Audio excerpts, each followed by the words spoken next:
Good afternoon, day two of the 2026 run streak. It's a really, really nice day at the park here today. I'm going to try bringing my phone with me on today's run again. I'm going to do some quick warm ups. It's a really beautiful day.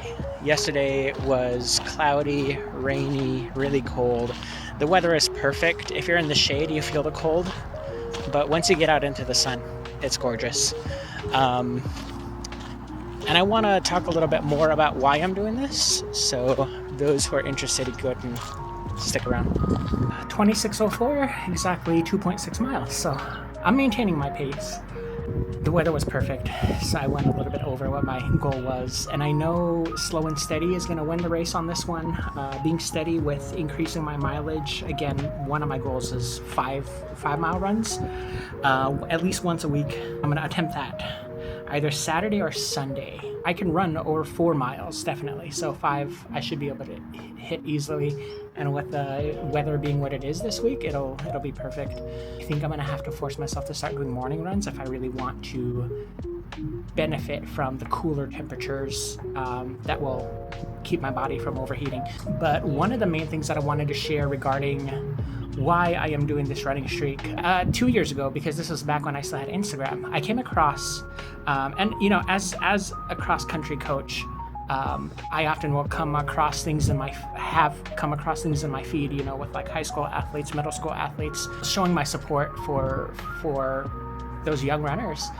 There was a 2 years ago, so I guess he would be either a sophomore or junior this year. He was doing a run streak as, you know, this 14-year-old kid every day just going out there. But to see just a young man not driven by ego, just for his own self-improvement, for his growth, right? He had this goal of achieving, you know, certain levels of fitness on his journey as a high school athlete, cross country and track athlete, right?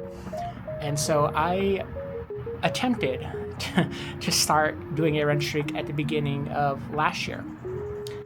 And we all know what happened mentally, what I was struggling with for the first 5 months of last year, you know, for the first half of that year. Something happened.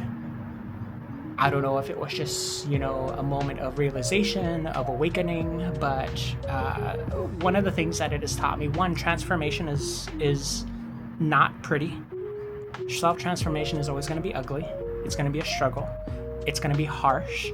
This was a way for me to clear my head, you know, and it was something that I was active in doing in my early 20s. I remember being 21, 22, being able to do 6 miles, no sweat, you know. And so when the opportunity came to coach the cross-country team at where I work, you know, I was eager to just jump in and start working with the kids that way, you know, teaching them more so about the mentality of it, the balancedness of considering nutrition, considering stretching, considering, you know, in a sense, meditation, because for me, that's what running is. It's meditative. And it's what got me through those first 5 months, was just working it into my routine, having that endorphin rush after a good workout. And so what I'm doing this run streak this year, is not in a sense for competition. It's more so in a sense of seeking clarity, of maintaining mental, physical balance. And where I'm from, it's always taught that running is an act of prayer, you know, because we too, you know, see that similarity in that running is meditative. So I also wanted to take this opportunity to invite you guys, even if you're not running, feel free to share what your struggles are, what your stories are, if you want to share it down in the comment section. And it can be something I can reflect on for you while I'm out here doing my miles. Where I'm from, everybody always yells, everybody who's running, right? Kwakwai askwali, nahong vitatani, you know, umapio yani.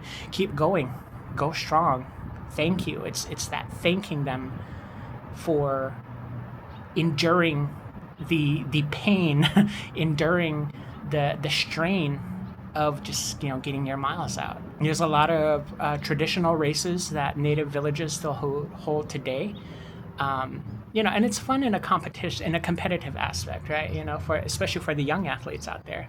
But I think as you get older, fitness really just becomes a state of seeking that balance, seeking that clarity. That's why I'm doing this. It's not out of like, oh, I have this, I have goals in reaching my times and improving my times, but it's not for a sense of saying, oh, I'm better than so and so, It's for my own mental stability, for my own mental well-being, while at the same time considering those of you out there who are wanting to support me, who are my family members, who are my relatives, who are my friends out there. Like sometimes you guys enter my thoughts as I'm out there, um, because that's what it is. We run for rain, we run for prayer, we run for strength, we run for the well-being of other people. So if you have anything you want to share in the comment section of this video, go ahead, leave it there, and I can contemplate that. I can carry that for you, So day 2 is done. 2.6 miles, 10-minute pace. Quite thank you for watching. Passing.